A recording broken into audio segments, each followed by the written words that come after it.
What comes after awareness? Welcome to this edition of Tuesday Talks with Twyla. Today, we're going to talk about what we do with the information that we've become aware of.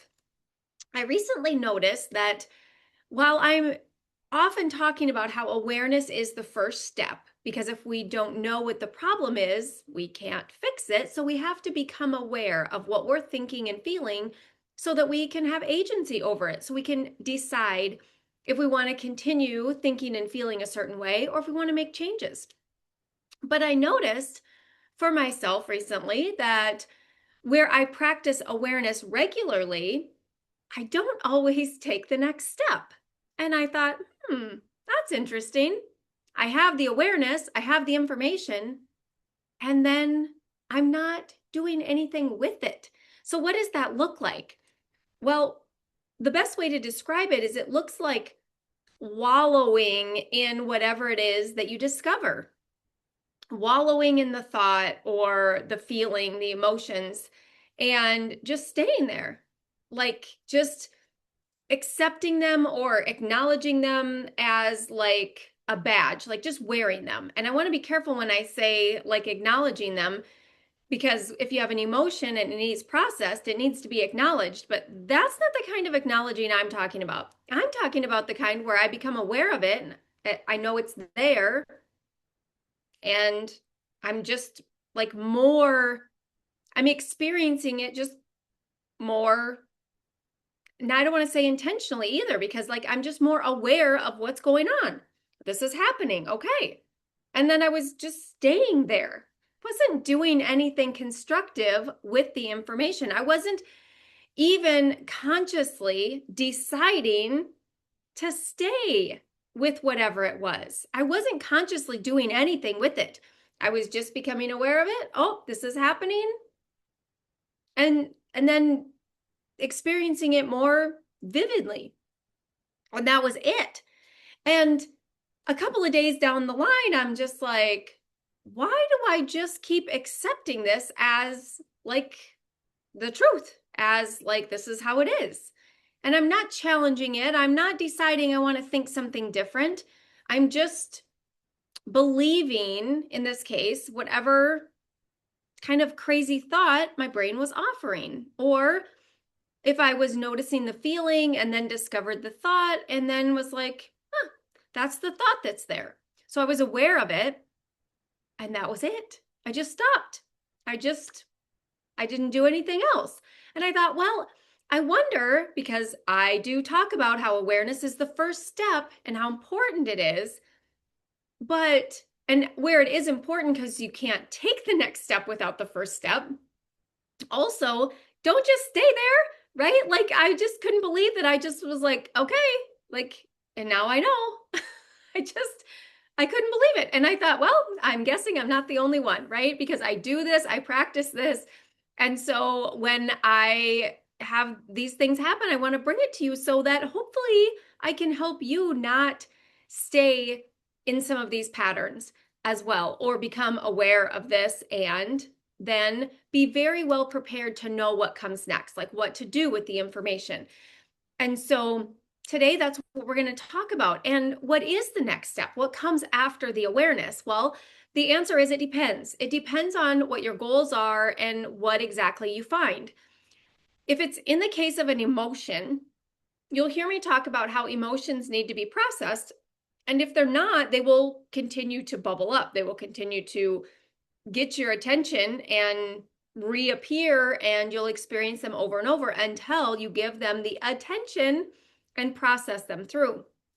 And so if you're just becoming aware of them and you're like, oh, I'm feeling like this today, and you're just wearing that like the truth, where you are actually experiencing that and it is a truth, also you don't have to stay there, right? You can make a decision to process these emotions and let them pass and not have them recur again.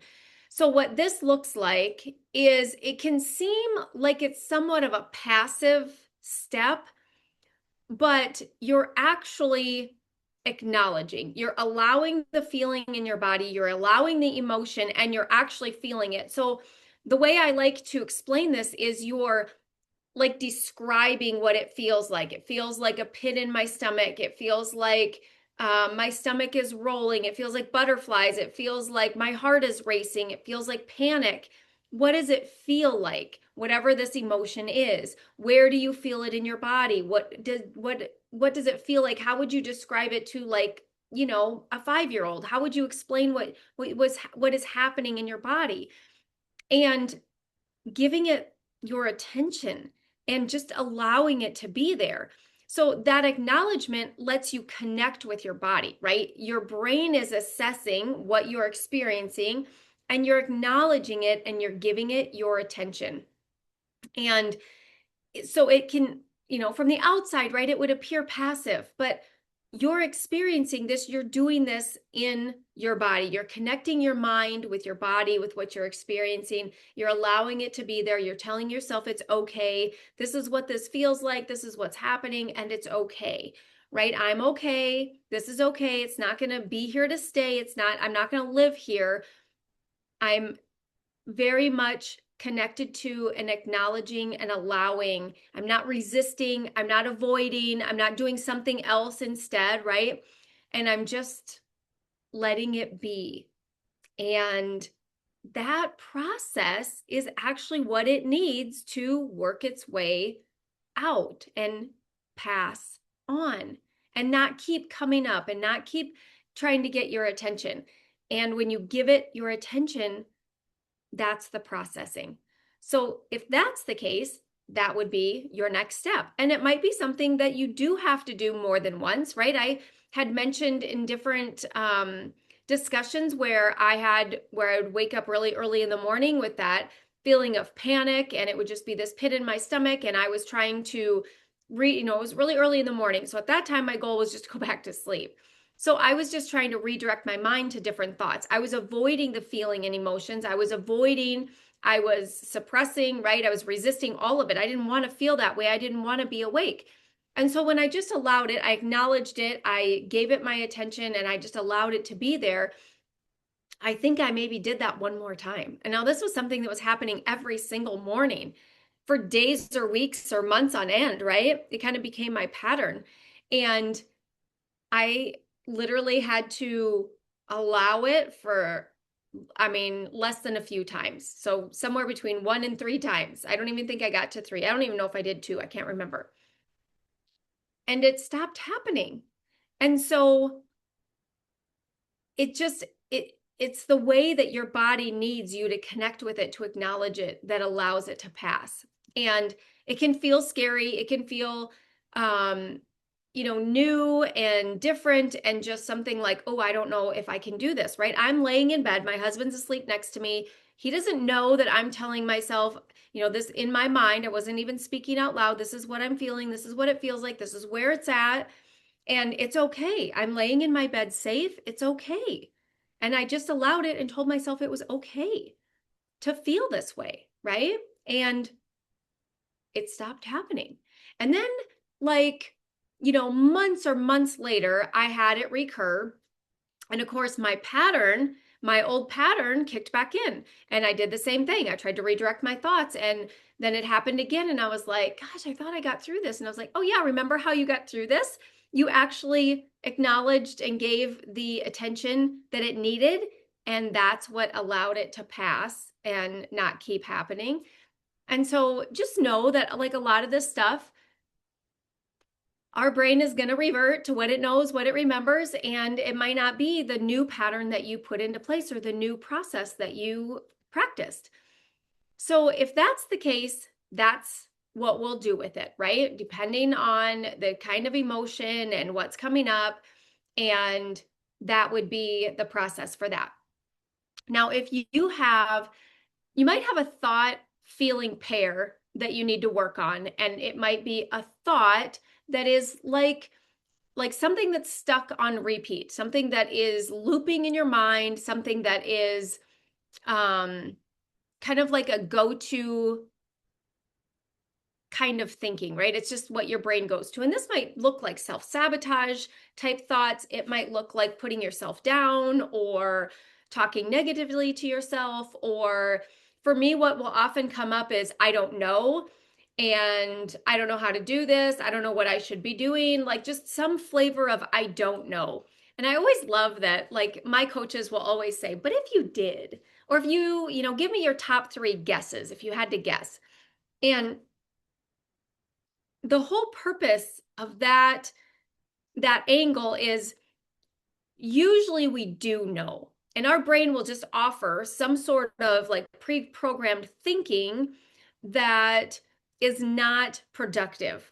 And why it does that is because it wants us to just stay efficient. It wants us to just sit stuck, not exerting energy. And that's the programming that's there. And so it comes up and it's common, it's familiar, and we're used to it. And we just allow it basically to play in our mind. So if it's something like that, you definitely want to do the thought work on it, right? You want to be looking at the thoughts that you're thinking and why you're thinking them and if you want to be thinking them, right? In my case, it does me no good to think that I don't know, because when I'm stuck in confusion, I'm not taking action. I'm not being productive. I'm not doing anything. I'm just stuck in that wallowing of confusion, which my caveman brain loves because it's how we don't exert energy, we don't do anything, or we just only do the things that we could probably do in our sleep, right? Like those kinds of things. And so our brain really likes it when we just agree with that thinking and just let that play. And those are the things that we want to take a look at and say, do I really not know? Do I really want to just sit here in this confusion, or do I actually know? Or if I did know, what would my top three guesses be? And if it's like self-sabotage and you're beating yourself up, like, you can't do this, or you don't know how, or this has never worked before. And what I like to do in that case is give my brain evidence of times that are in complete contradiction to the thoughts it's providing. So if it's like you've never succeeded before, you've never done this before, it's like, actually, I have. And then if I think back, like, where in my life have I done this before, succeeded before, been a leader before, been good at something before, right? Whatever it is, exerted some level of confidence, showed up confidently. What examples are there in my life that I could actually use as evidence that completely contradicts this negative thinking my brain is offering me? And that just helps you kind of debunk that. And then you can decide, like, what do I want to think instead? And make that an intentional thought, right? Like when that comes up, I'm going to think this instead. And it can be a different go-to, right? We're reprogramming a different go-to thought.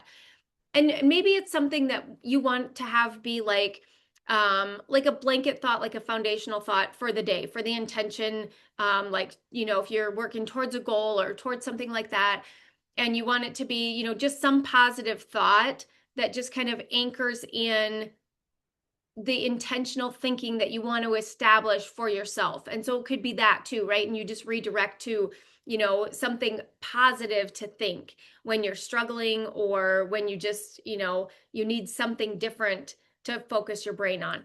So it can look like that as well. So when we become aware of whatever it is, our thinking or our feeling, and we now know about it, we want to at least make an intentional, conscious decision about it. Even if we decide that we're going to stay there, that we're going to keep thinking that, or we're going to keep feeling that. And especially if you're processing the emotions, right?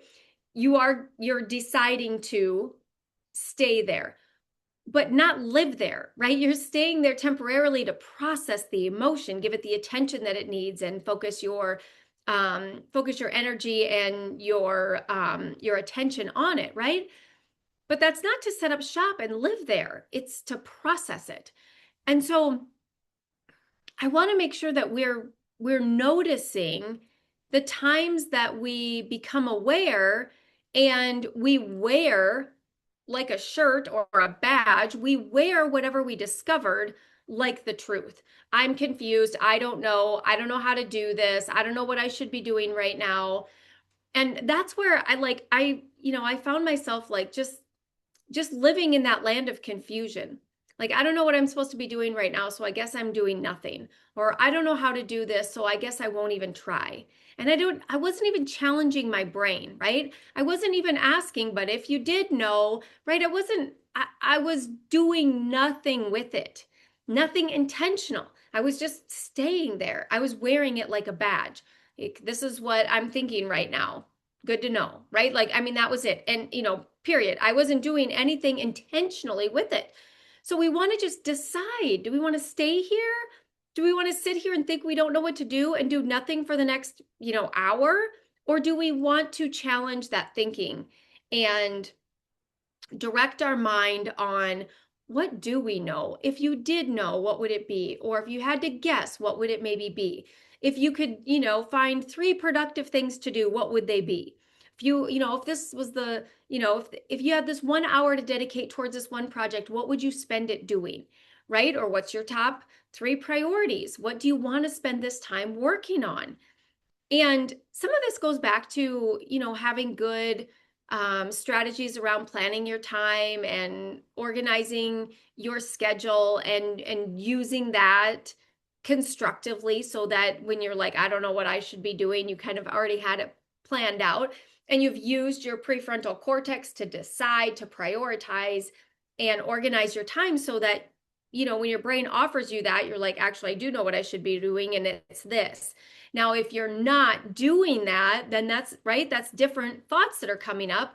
I don't know how to do this, or I don't want to do this, right? That's very, very common. Same thing, right? Our brain doesn't want to do anything. It doesn't want to exert energy. It doesn't want to have to think or figure anything out. And so the easy button is, I don't know, or I just don't want to. It's like, okay, well, you want to just sit there. Okay, I know this is what I do with my brain when I catch this. Like, so you don't want to do that. What do you want to do? Well, I just want to sit here. Okay, so do you just want to sit here all day, every day? No. Right? It's like, okay, but in this moment, you want to just sit here. But then what about in the next moment? What about an hour from now? Well, no. Okay, but when I ask you again, what do you think you're going to tell me? Probably that I want to sit here, right? And it's like having a conversation with a toddler. It really is. And that's how our survival brain is designed because it's designed for survival. That's the only goal of our caveman brain is to just keep us alive. And if it's safe and we're not exerting energy, then we're prepared when we have an attack. Then, yeah, we want to just keep sitting here. So, yeah, I'm probably going to keep answering that way. And so when we understand what's happening with the thinking and we decide to be intentional with what we're doing and what we want to be doing, then at least we're deciding intentionally. We're not just letting it happen to us. We're not just being a victim to whatever our brain offers and just staying there. That's what I was doing. And I mean, looking back, there's times where I'm like, wow, I was just letting myself be lazy, right? I was just letting those lazy man brain thoughts, like that's a good way to describe them. I was letting them run the show and unintentionally, right? I wasn't thinking consciously, yeah, I want to just sit here and be lazy. Yeah, I don't know. And I want to sit here and think that I don't know. I don't know what to do. I don't know how to do it. I'm just going to sit here and do nothing. They weren't conscious decisions. It wasn't my intention. I was just noticing what was coming up and I was just letting it be. I wasn't consciously deciding anything.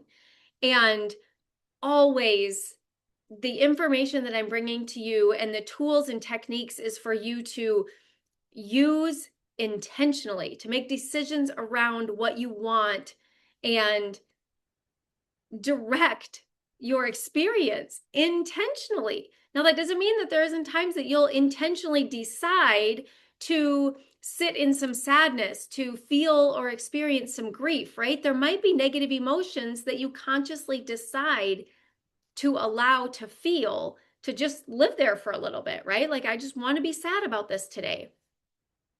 And that's totally fine. We're not saying that you don't ever experience it or that you won't ever, because life is 50-50. You don't have happiness without sadness. How would you even know what one is without the other? You just don't. So life is having both. And so when we know that, then the whole idea here is that you choose intentionally. You make the decision to allow whatever it is. And it's not just happening to you. You're not a victim of it. You're still in your power, directing your experience the way that you want. And that's a beautiful thing, whether it's positive or negative. But we're in charge and we're being intentional about it and we're deciding. We're not just at the mercy of. And that feels different, right? That feels empowering. I'm feeling this way and I'm intentional, I'm directing, I'm in charge, and it's a powerful feeling, right? I'm not deciding to live there forever. I'm just deciding to allow this for now. And I'm always in control. I always have the ability to change the decision to say, okay, that's enough. I want to, redirect my thoughts over here towards this, or time's up. I don't want to feel that anymore. I want to, just allow that to be done and move on to something else. And that feeling, that empowerment, that like little burst of self-confidence, right? Because you're in charge, you get to decide. And it feels good. It feels powerful. It feels like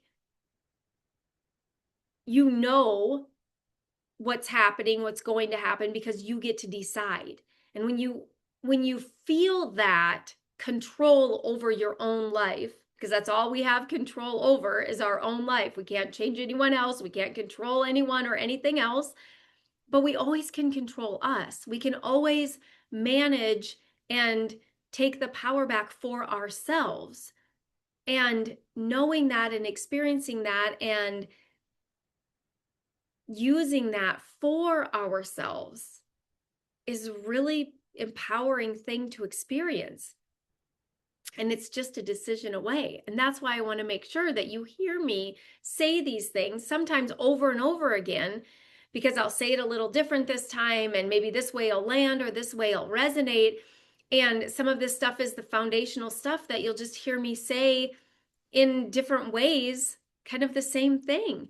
And that's why. And even for me, like I need to hear my mentors and my coaches tell me stuff more than once, regularly even. And I'm always like really focused on like, okay, what is it going to be this time? What am I going to connect with this time? The foundation is the same, or maybe the teaching topic is the same, but the way they say it is different. And sometimes it just lands differently and I connect with it and it's like, oh, and I make it mean what I needed to hear in the moment.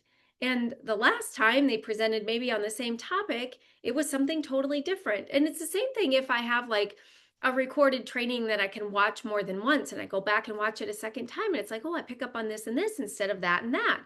How interesting, right? And all of it is, where we are mentally and how open we are to things and how we interpret or how we connect with things, right? Or how much we're paying attention, how much we're, kind of zoned out, whatever it is. So you'll hear me repeat, of course, and that's kind of why, because we want to make sure that we're taking what resonates and we're implementing what feels right for us. And today it might just be, okay, I'm going to work on awareness again because I've heard her say that. And now I'm going to notice, like, what do I do with it once I become aware? Am I doing anything with it?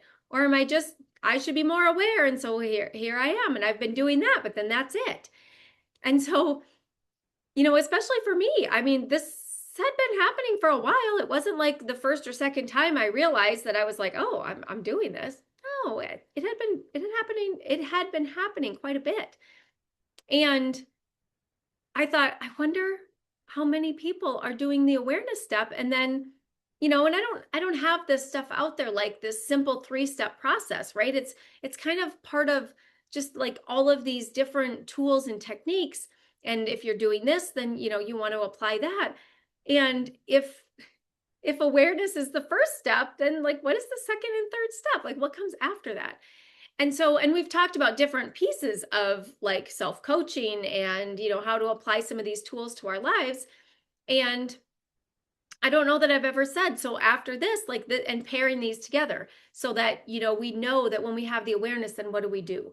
And are we deciding intentionally and paying attention to what we're becoming aware of with the lens of, what do I want to do with this? What do I want to decide intentionally about what I just discovered, what I just became aware of? What do I want to do with it? Or anything at all, right? But at least we're deciding intentionally. So I guess that's step number 2, right? The first step is awareness. And step number 2 is deciding what we're going to do with what we just discovered. So the decision, right? Intentionally, deciding intentionally. Because sometimes we don't realize, when I talked about decision making, we don't realize that sometimes we're actually making a decision without intentionally making a decision. And so we want to make sure that we're being intentional, that we're deciding like officially. And we're aware of that part too, right? I mean, the awareness needs to stay throughout the whole process, but just dialing in that intention and that focus so that we take that data, I'm going to call it, that you discovered as part of the awareness step, and we're aware of what we're doing with it, our intentional decision around what we just discovered. That would be our next step. So I would love to know if this has happened to you, if you were like, yeah, I've been, becoming aware of things and then just not really doing anything with it. So, I'm there, I'm in the boat too, and I'm bringing this to you to help you not stay there, not wallow in whatever you discovered with your awareness. I was, kind of disappointed in myself that I just allowed myself to stay there and sit there. And it just, and not even, consciously or intentionally, just, being lazy, basically. I don't know, have any better way to describe it other than my lazy man brain saying, okay, yep, good, yeah, good to know. Like, thanks for, wasting the energy on that step. Okay, here we are. Now we know, right? I just was not being productive with it at all. So I think this is an easy one to slip into because I think that we can just take it on like the news. And I talk about that with our thoughts, right? Like when we discover a thought that we're thinking or something that our brain will offer to us and we just believe it like the news. We just take it on and we don't actually intentionally decide, do we want to believe this or not? Do we want to be thinking this or not? Do we want to be feeling this or not? Or now that I'm aware of this, now what? What do I want to do? And intentionally decide one way or the other. I'm not here to say what you should be deciding, only that you need to be deciding, that you're being intentional with that next step. You're aware of it, you're conscious of it, you're intentionally deciding what you want to do with the information you just discovered. I'm excited to hear how this breaks things open for you. I know it did for me. And, I just kind of remind myself, like, that's the purpose of becoming aware, is to do something with it, something constructive, intentionally, and taking that next step. So this is that. I would love to hear how it's going for you. And until next week, awareness and deciding what to do with what you just discovered. Have a great week.